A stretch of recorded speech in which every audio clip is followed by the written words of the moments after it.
अस्सलाम वालेकुम, welcome to शाजियालोजी। मेरे चैनल की टैग लाइन है रिफाइंड बाय लाइफ। और जिस एक्सपीरियंस से मैं गुजरी हूँ, जिस एक्सपीरियंस ने मुझे रिफाइन किया है, that is being a mother. तो मेरा बेटा आज आया हुआ है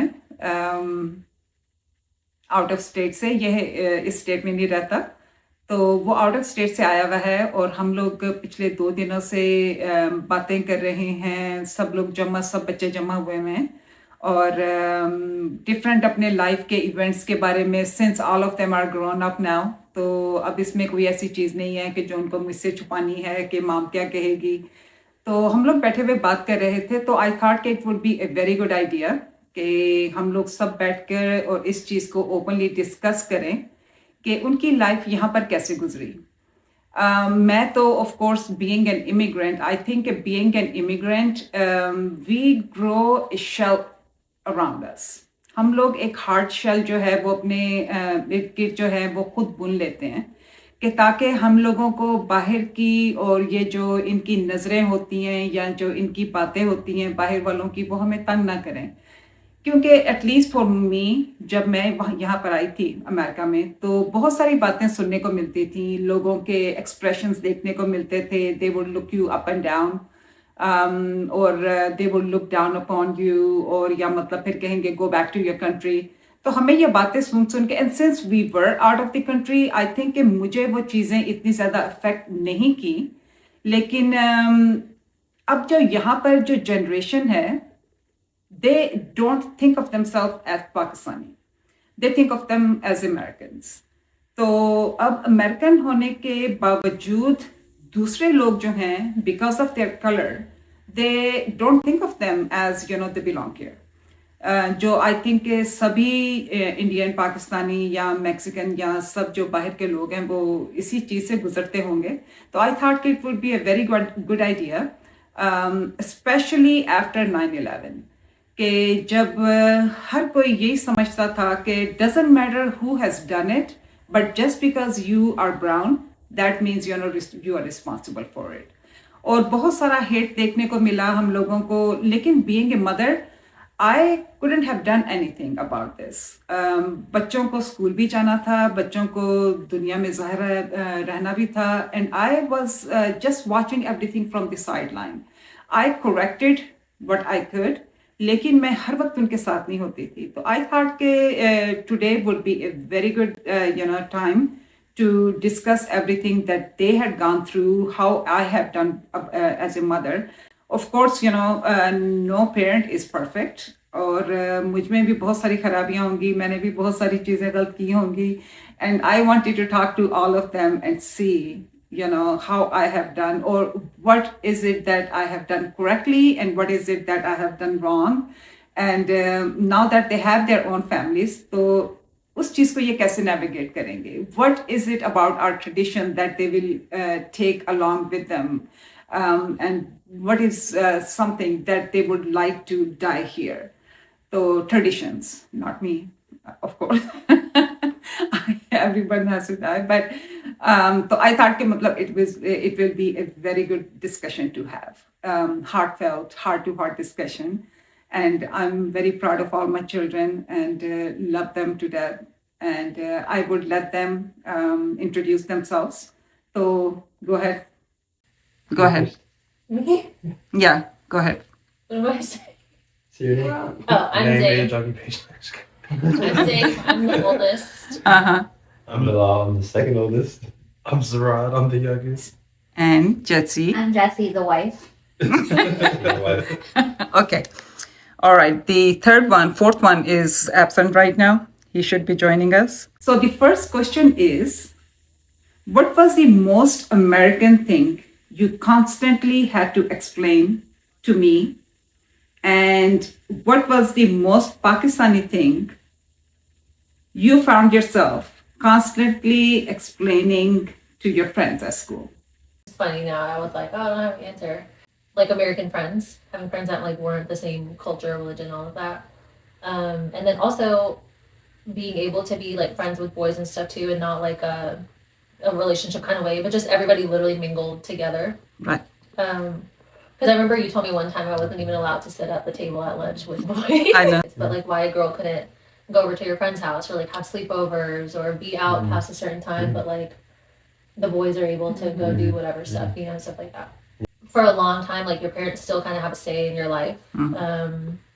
You know, even now, like even being past 18 now, I'm you know what 36, and like I'm still always like, oh, I don't know what mom's gonna say, you know, or whatever, things like that. And people are like, why does that even matter? Like you're grown, way past all of that. But that still very much is a part of like the culture. Like your parents are still very involved in all of that. Like, But I feel like the most American thing whenever I was growing up was the fact that like I kept telling mom that I didn't want to take like our food to school for lunch because like everyone had like Lunchables or like buying food from the school, and like I didn't want to like feel like I was the odd one out just because I felt like I already was. And then the most Pakistani thing I had to explain to my friends was like Eid and like dressing up and like how if you tell them that you're gonna go to a Pakistani wedding 3 days in a row, it means that there's different things you have to do for different days. This thing, like I remember one time one of my friends was going to the skating rink and he had a girlfriend at the time, and I told mom like, oh, you know, I want to go, and she said, who's gonna go? And I said, oh, my friend and his girlfriend, and she was like, you're not gonna go. I said, why not? Because his girlfriend's coming. And I was like, but it's his girlfriend. And so I couldn't go. And so I guess the most Pakistani thing is explaining that to him. I can't go because You have a girlfriend. you got a girlfriend. I think probably about the same things, like why I couldn't do sleepovers or like go to a birthday party, and definitely food. I feel like was a hard one too, because people are like, "Wait, you just eat spinach and broccoli?" And I'm like, "Yeah, but it's different than your spinach and broccoli. Mine tastes better." Yeah. And then what did you have to explain to your parents? Oh, everything. Everything. Yeah, they were like, "Why do you need to go over to this person's house?" Or like, you have friends that are boys. It's like, yes, we all go to the same class. We all have to like communicate. There's like group things that we have to do. You know, it's not always by choice. And my parents were older too, so it was like they were already like set in their ways and like, you know, kind of had like the way they live their lives, and so explaining it to them was definitely interesting. Lota. Okay, I got that in there. So you are a Lota? Huh? What? Oh, you have to. Okay. So I'm Daniel. Okay. I'm thankful for the Lota, a lasting tradition in our family. No, tell the truth, okay? That was your question. That was your answer to, you know, what you had to explain to your friends? No, that was the second Traditional. one because we skipped that. Okay. Yeah, So the second question is, looking back now as adults, what is one Desi tradition or The value? Lota. What is the That's what I one? was talking about. What is the one Desi tradition or value that we kept in our home that you are genuinely grateful for today? Before still is Eid again, Okay. because I feel like we all get together, even though we all do separate things and work.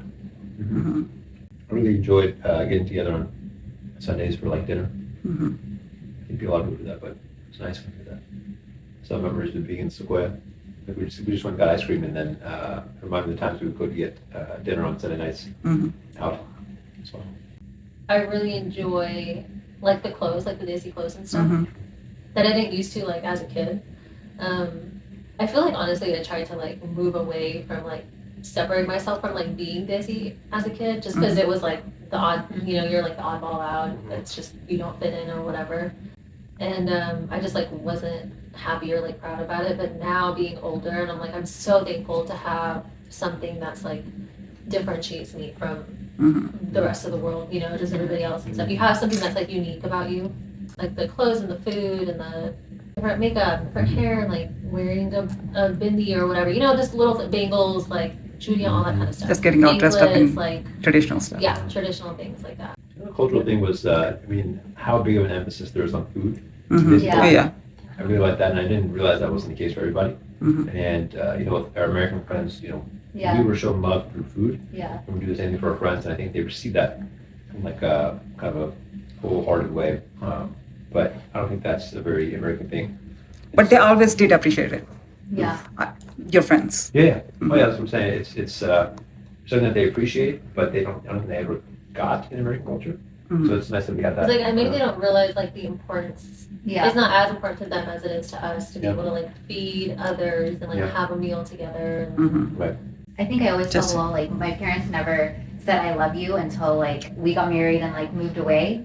But the one thing they always asked, and the one way they communicated their love was to always say, "Did you eat? What did you Mhm. eat?" Oh yeah. Mhm. And so every time they call or if I was at work, they'd be like, "Did you eat?" Mhm. And I agree. I think food for me is like a big like thing that I want to pass on to Izzy and Connection to yeah, culture. connection to my Yeah. parents and That's Yeah. a good way to. I was thinking about that too. I remember that day. You remember you brought food over to our house Mhm. when we were like out the door. I had like just got off work. I think you picked up the kids, but we had to like leave the house within like 30 minutes or something. And mom like picked up the kids and she. Like I walked in the door and you're like, okay, sit down, and she like warmed up the food and like we all three were like sitting at the table eating. At Zabe's like, house. Yeah, at my house, Mhm. and like and we like ran out the door. Yeah. And I remember I was just like, man, like thank you so much for that. That was like such a big deal, you know.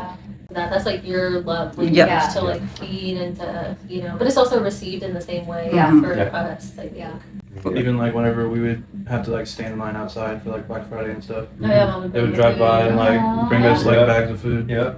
Mhm. Or do you remember Freebird? Yep. And mom made you made the Chick-fil-A Chick-fil-A nuggets. chicken. Mom filet, yeah. And the Mama sauce, you made Doba. the sauce. Uh-huh. and stuff. Yeah. Oh yeah. Yeah. That is one thing though. I would say you've always done that. No matter what food we've liked, you've like recreated it Yeah. in your own way. Like I remember Chinese food. Mhm. You did that. You've done that with like sushi. You've done that with like Qdoba. Qdoba. You've done it with. Mom sat there and like, or she like made me like those egg and cheese like McGriddles from McDonald's. Mhm. What was the single greatest advantage or superpower you had because you grew up with a foot in both worlds? I didn't have to do everything alone. The other thing is having the drive to succeed. Growing up, it felt a lot like a burden to be like, okay, my parents came over here, they did all this work, it was really hard for them, and they always tell us that they want us to have opportunities to, have a better life. And it didn't really make sense at the time.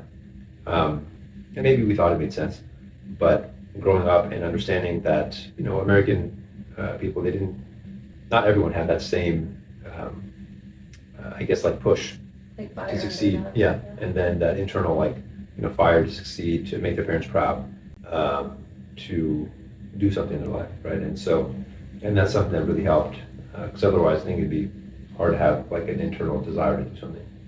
I think to kind of speak to that, I think growing up, I don't think I felt like it was much of an advantage. I think I felt kind of like I didn't belong in either world.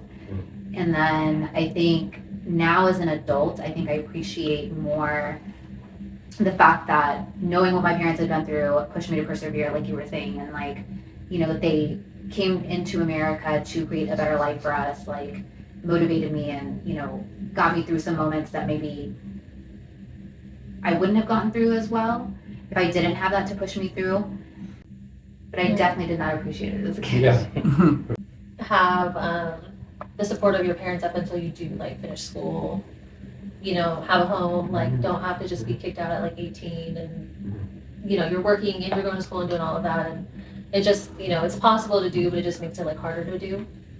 So I think that was an advantage of. So now I want to talk about September 11th. Can you each describe the first time you realized at school or with your friends that the world saw you and our family differently now after 9/11? Of course, like all the jokes of your family is gonna bomb us, or like don't piss her off, like they have bombs, or her family's a terrorist, or they're all terrorists and whatnot and things like that. Yeah, I definitely remember when it happened. I think I was in elementary or something, and then we had transfer schools, and I feel like it was more prevalent, like the racism in middle school. Definitely remember being called Usama and Saddam and all those things. We try to make humor of it, but it still was uncomfortable. And I think in Oklahoma too, it's a very conservative place, and so there wasn't really a lot of tolerance that was taught, to students. And told that, hey, everyone's just, normal people, and those are extremists. So I think it was fortunate that was the case, because I think a lot of teachers felt the same way as some of the students did. So, yeah. So, I mean, yeah, it was, it did feel good to be even more of an outsider when you already felt like not really you didn't belong. But, I think on the flip side of things, you grow up and you learn to see people that feel like they're being left out and try to include them as well. So that's, I guess, a positive thing. You know the other side of it. Right. Yeah, I was gonna say, obviously I was like 1 or 2 years old, but like growing up, going through like middle school, high school, I feel like you could be like as alike as someone that is not the same color as me, but like no matter how alike you are, there always somehow a joke will be made like that, like a 9/11 joke or a bomb joke. And obviously I spent almost my whole life in Oklahoma, and everyone's parents knew me, but I feel like, sometimes parents would still treat me differently than like other friends because I was like a different color, or I was Muslim. But I always had thick skin, so it never really bothered me. Obviously I didn't like that they said it, just because I know that, if you guys were to have heard it, maybe it would not feel right to you guys.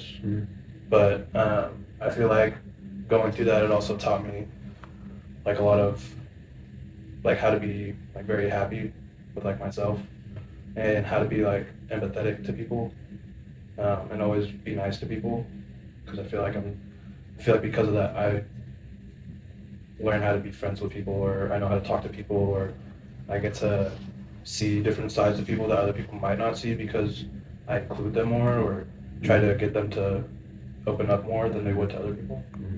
I didn't know you ever went through that. I would always think that Rohan was the youngest one, so he never went through any of that stuff. So I'm sorry. It's not your fault. It's not like you know. How dare you? Jesse? I was sitting here trying to remember anything, and honestly, I can't remember anything. I remember the day that it happened, sitting in my 6th grade English class, and my English teacher having the TV on and watching it happen. But I don't remember anything like anybody calling me a terrorist or any of that. And I don't know if it's because the school I went to had a lot of Indian kids. And I do remember, actually, I think my dad was in the hospital, and he called, and he was like scared that somebody was going to come like do something to the house. And he was like, listen, you guys need to like put out American flags. And yeah. Really? Yeah. He was like, put up the American flags, because there are people that are going to come to the house and like, I don't know, break in or like do something. And we were like, what? So the next question is, in the years following 9/11, what was the pressure like at school? Did you ever feel like you had to be a spokesperson for an entire culture or religion? Or you were still trying to figure out for yourself? Or, still trying to survive for yourself? I remember it definitely felt like I had to defend, my culture and Islam and everything, and teach people that it wasn't a bad thing. And went even into like, undergrad and grad school and everything. And I remember when I was in graduate school, I grew a beard, full beard in Oklahoma. And I felt like I needed people to not have to assume that I was Muslim and just know by looking at me that I was Muslim, but also know that I'm a good person. And so they would have an assumption of me as I walk in the room, but they would understand that this person's a good person after, sitting with me for a couple minutes. And I kept that beard for at least a couple of years after I moved to California. And California is a very different place than Oklahoma. It's very liberal, it's very progressive, very open-minded. And so I never felt like, as soon as we stepped foot there, it never felt like people were looking at me because I was brown or because I had a beard. And I kind of felt Liberated? Liberated, yeah. And so I still kept it for a couple of years because I still felt that need to show people Muslims are good people. And then I, felt freeing to actually be able to cut it off and kind of let go of that. And then I got to figure out for myself, what is my relationship with religion. So at that point I was like, so, headstrong. And it was almost like a defensive thing, just falling more into it because people thought it was a bad thing. I think you went through that phase of resentment too. Mm. I remember one time you asked me, why did you have to name me Bilal? Because people can't pronounce my name right.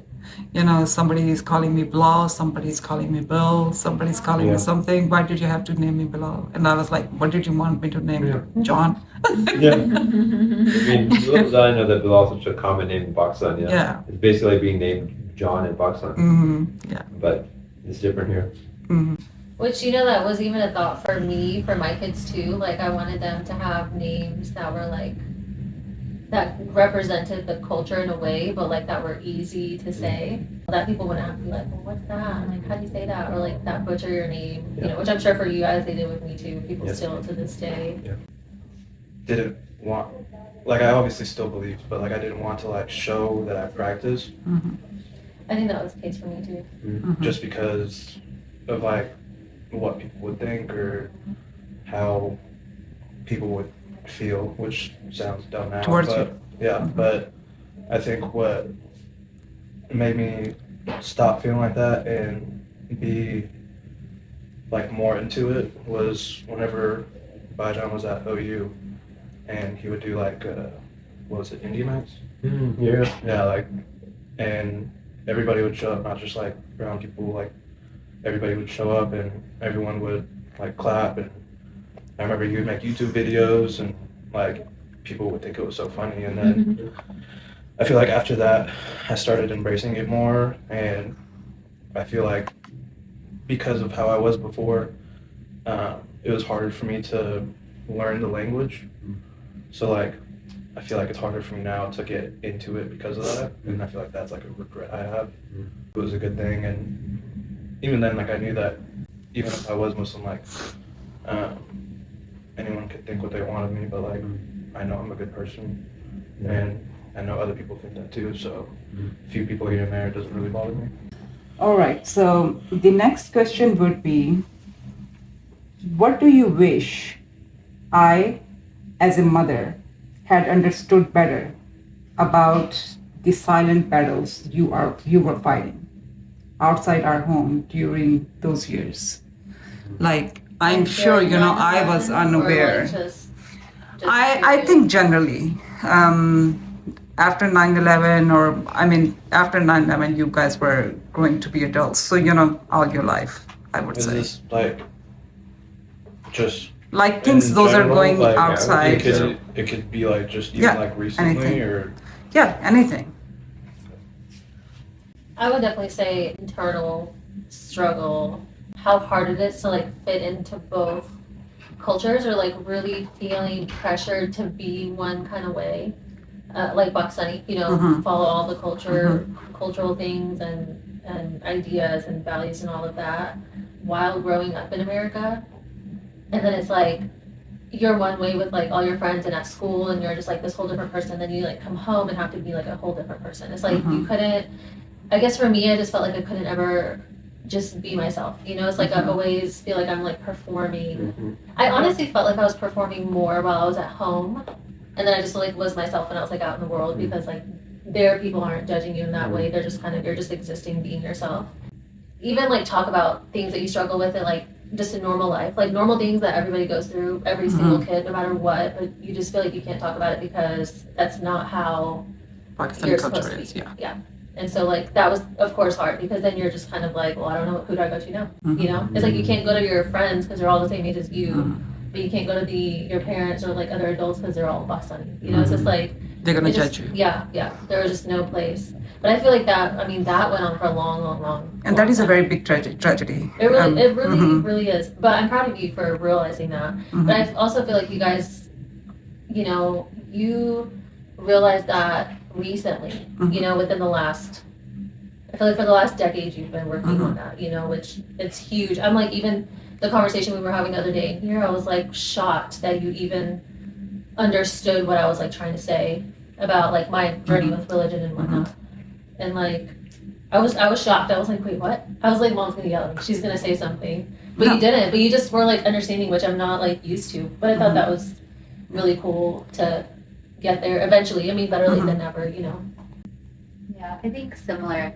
I think especially being a girl, I think I wish my parents also understood the struggle of being caught in between two different worlds. Like, you know, I was born in India and I was there for 4 years before coming here, and so I was still really young. And so whenever I started school, that's all I knew. And I wish that I felt like there was somebody else that I could talk to about like feeling like I was leading two different lives, you know, and that would understand, because it felt like my parents, all they understood was their side, and then when I was in school, it was like I had, you know, American friends, and they only knew what they knew, right? And so I felt kind of like leading two different lives, and I guess I wish my parents, I guess, had the time even to be empathetic to like the situation I was going through, but I think they were, you know, working and, you know, making sure that we have food and like shelter and like making sure that we were safe and that we were going to school so we can, you know, have a better life for ourselves. They didn't have time to address like emotions and like, you know, all these things. So I can't fault them for that. I was gonna say that too, that like you guys only knew what you knew, right? Like how you were raised. And I think in that culture, feelings are not talked about. Right.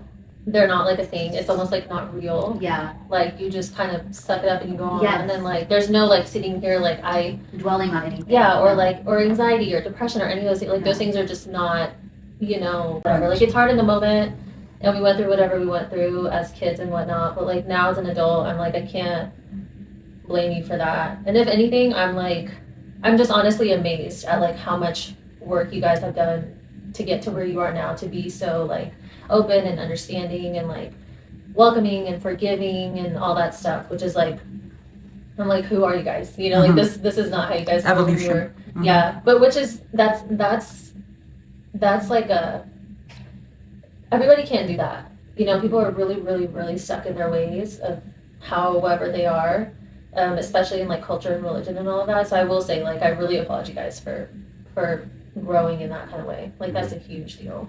And I feel like if we look at our childhoods, we'll even kind of see some of that growing up. Like I'm thinking about the clothes we used to wear, like the shoes we wanted to wear, and that kind of thing. And mom and dad would like kind of try to get us whatever we wanted. You know, that was within the price range, of course. But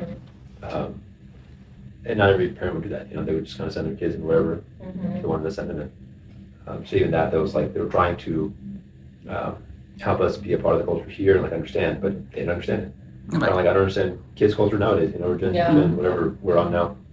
And I will say, like, I don't, you know, we're talking about all that other stuff, but I will say that, like, you guys really, I don't ever remember being without ever. Like, I don't remember there being one thing that I was like, I wanted or needed and, like, we didn't get. You know what I mean? Like, and I still, regardless of, like, whatever things, you know, what we felt we were going through, I still feel like I had the best childhood. Like, whatever happened. But, like, I still always have good memories of, I guess I just, all those things don't like overpower all the good things, I guess is what I'm trying to say. I feel like not until I got older did I like come and talk to you about everything and ask you questions and like really get the good answers, but I feel like once we started doing that more, like it got easier. And so I don't think that you did anything wrong or that you understood anything wrong or that you like there's anything in my life that you didn't understand right. It was just the fact that I didn't try to come to you first instead of going to them first. So we had talked about our culture before. We have spoken about our toxic version of the culture that we have seen in some parts of our community. So as adults now, how have you learned to separate the beautiful parts of our heritage from the cultural baggage you want to leave behind? Here, all anyone ever worries about is how much money do you make, what kind of car do you drive, what kind of jewelry do you have, is your kid going to private school, like who has this, who has that, and I feel like now, even then I didn't like that, but now like I know that I have good friends that are Muslims that aren't like that. So like I think the way that I preserve it is realizing that you can still be a part of it without having to worry about who has what, who drives what, or like what status you are. without being status conscious. Yeah. I think that's something I still struggle with. I don't know. I just feel like that was something really heavy for me too, like through all those years and all of that stuff. Of again, judgment, not being like accepting or being able to like overcome certain things and whatnot. And of course, I mean, really, I would say a lot of the judgment of like, if you're not this way, you know, if you don't look this way, if you're not You're skinny talking enough, if you're about not, judgment from the culture, from the from the aunties, and community, from the okay. community, Mhm. yeah. If you don't look a certain way or act a certain way, then you're just not good enough. You know, no one's gonna want to marry you. No one's gonna want to be with you. No one's gonna want to. You don't fit in or anything like that. So I feel like I still kind of stay away from all of that, like the big crowds and the big parties and the big things. I just feel like I'm very selective about who I allow myself to be around now, like in the Pakistani culture. So you think that culture has traumatized you? Oh yeah, for sure. For being, as far as me being a part of it, or my Mhm. kids being part of it, I'm really picky about that too. That's why I don't go to all the things, you know.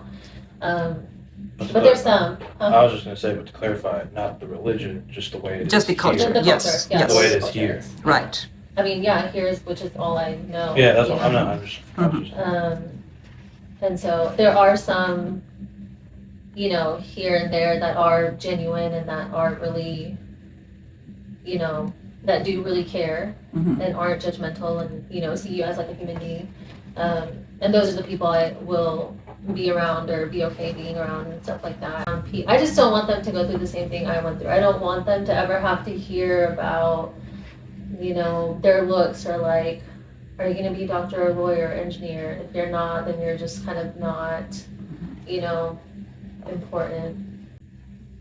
Repeat the question. The version of the culture that we have seen in some parts of our community as adults now. How have you learned to separate the beautiful parts of our heritage from the cultural baggage you want to leave behind? How do you separate that? Yeah. What did you take that was good, and what is it that you're not going to take with you? Go ahead. You know, I think growing up, I had a lot of like white friends, like when I was smaller, and then I think the beautiful thing is as I like grew older, middle school, high school, I started to have more like Indian friends, and I think those Indian friends are what gave me pride in my Indianness and being Indian and not running or hiding away from that. And I think the people that I chose to like continue to have in my life are people that I'd be happy to have around my child as well, who are like not judgmental and loving and like kind and generous and wonderful. And I think the parts that I don't want or that I wouldn't want to carry on are, you know, the people who feel like they can judge you and say things to you or say things to your parents or Or on have you. the right to comment on your Yes, life. yeah. Comment on your body, comment on your clothes, comment on whatever.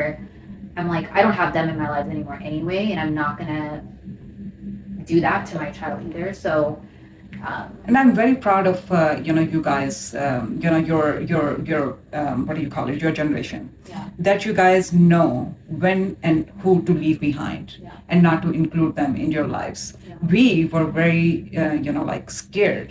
That we can't leave our culture. Even if they said something to us, it's okay. yeah. We can just take it. We have to take it. You guys, know when to say stop. Yeah. And I when think to, that also goes back to the American culture also, right? Mhm. Like Yeah. the American culture is more like apt to not talk back, but like push back a little Yeah. bit, I guess. For More sure. than like Pakistani culture, you know? Yeah, I mean, the thing that I do like about our culture is that it's a lot about being together and like a lot about community, but in a different way. Like, you just wish it was done differently, and it wasn't just about let's get together so we can gossip later. But more about like let's Let's- get Or like Let's go and show collect the off, stories. or show Show off off. like Yeah. what we have. yeah, or show up. Yeah, more Yeah. about let's get together to connect, Yeah. Yeah. you know, Right, share ideas, right, those kind of right. We are things. running out of gossips. Yeah. Or like Or like to whenever, put, I'm gonna have these clothes on, I'm gonna have this Mhm. jewelry on, Mhm. or these shoes, and or like, you know. what you said about how like one kid is like good because of certain things or certain traits that he does, but like I feel like whenever I was growing up, they would always say that this kid is really good because he's doing this, this, and this, but then like they were just really good actors. And then like whenever you would see them outside of that, they were like the worst people you've ever Yeah, met. because you would know all the things that Yeah, go on exactly. behind the scenes, but like to Mhm. the parents, they make They sure make that the you in grades, schools yeah. is like they're the perfect Yeah. child, and you're told like you need to be like them. Now that you're older, what is one thing I did as a parent that you will absolutely do with your own children? And be honest, what is one thing you might do differently? I think probably just kind of going off the same question, the previous question, just the comparison. It was like a lot of, did you see that this person, got this grade or did this, got this scholarship or got into this school or whatever it was. But like that's what you guys heard growing up also. Like that was just kind of a way to motivate, or you thought it was. But it just kind of leaves Or people status. or status. Yeah. It just makes kids feel like they're not good enough, as hard as they're trying. So that's probably one thing I'd stop or I wouldn't do. But I did love just how, how much emphasis there was on family and like togetherness. Yeah, and again, at the time, we want to be with our friends and like do things outside of family. But when I got into college and I realized, I wanted to be home and spend that time with you guys as well, just because it was like a tradition just to be together. That's something that I want to do with our family. Just have like little traditions that we know it's going to be a touch point. We're going to be together, whether it's Friday night or Sunday evening or something. That's just a safe place. As crazy as the world's going to be, I know I can go there. You will find us here at this time. Yeah. I would say I think the same for things I would stop, or that that I already have stopped that I don't do with my kids, is the comparing to other children. And I'm really big on always trying to get them to talk about their feelings, not that they. Also for them to know that I'm not perfect. I do make sure to say that to them, because I want them to know, like what we were talking about the other day, like I'm learning as we go too, and I've only been a parent for as long as they've been a kid, so it's like that's the only experience I have of like being a parent, as available to them and to like my grandchildren one day, like as you guys are to them. Just how much time they spend too with you guys is really important to me. Like I really, really wanted that for my kids, like knowing that we didn't have that like with our grandparents. I wanted them to be close to like my parents, because it's a whole different kind of relationship that you can't get anywhere else. And they learn so many different things from being close to grandparents versus like having whatever relationship they have with their own parents. I think that's one thing I want. And for that to always be like they can always come to me no matter what. The same way they can always come to you guys no matter what. I can always come to you guys no matter what. The thing that I won't carry is the comparison part. I don't think you ever did it like to make me upset. I think you just did it to like push me. But I also feel like it made me not want to do it more. So that's something that I won't do. But something that I will do, that you guys do, is that, I feel like no matter what, like if something goes wrong or something goes right, or I'm not feeling good, or I'm just like sad or upset, you always make sure like you let me know that you're proud of me, or I'm doing good, just like stuff like that, to make sure that I know that you care and that you're there. You should know that, we just started that now. I was were like that. literally We were like that. I know. We but that's learned what it I'm from saying, your like, older siblings. But that's what I'm saying. Like it's something that is happening, but that's something that I didn't realize that I needed as much as I did as when we started doing it. I was literally gonna say, I was like, this is not. Yeah, how This they not, grew. yeah, I was like, this is very new. Yeah. Because we never were told Yeah. that.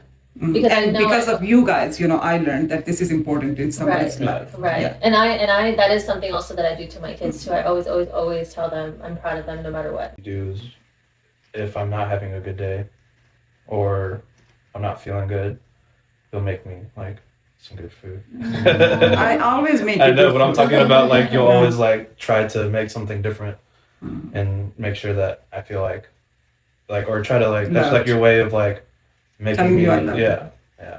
So, trying to get together for holidays, and like what Bajan said, we're like, even wherever you are, like that you can always come home and you can just sit and either be quiet or talk, or you'll know that you'll always be welcome. And that's one tradition I think everybody should keep, to let their children know that, it doesn't matter what you do all week, this is the time and this is the place that I'm gonna meet you, and we Yeah. will be here for you, for the Yeah, kids. yeah. And Jesse, you? Yeah, I think probably the emotional like support and just being there for him regardless of like what's going on. I don't think I always felt like regardless of what I did, I could always go to my parents. You know, I felt like it wasn't always a safe place, you know? And so I think I want to be It that was like safe place. conditional. Yeah. Yeah. And I think the thing I would take from them is for Izzy to know that anytime that he did need me, because now as an adult, I know that if I ever needed my parents for anything and I called them, regardless of the time, regardless of what's going on, they would try to be there in the best way they could. And now I know they love me unconditionally. As a kid, I did not know that, right? And so I think, yeah, I think that's what I would bring with me is like that he always knows that I'm always going to be there and that, you know, my love is not conditional. Yeah. Yeah. Thank you, guys. I cannot tell you how thankful I am for all of you. Thank you so much for being honest. I know the life has not been all, peaches and cream or, sugar and spice. But as a parent, I have tried my best, and I really, really, really appreciate you guys being honest. And for your courage and for what you have become. I'm really, really proud of you guys.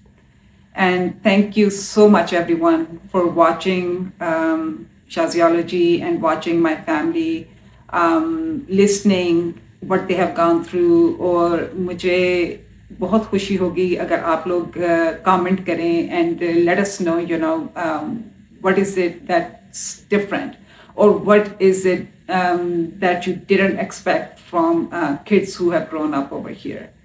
So I will see you next time.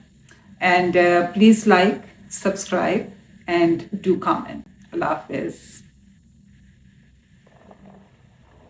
I guess I wish my parents, I guess, had the time even to be empathetic to like the situation I was going through, but I think they were, working and, making sure that we have food and like shelter and like making sure that we were safe and that we were going to school so we can, have a better life for ourselves. They didn't have time to address like emotions and like,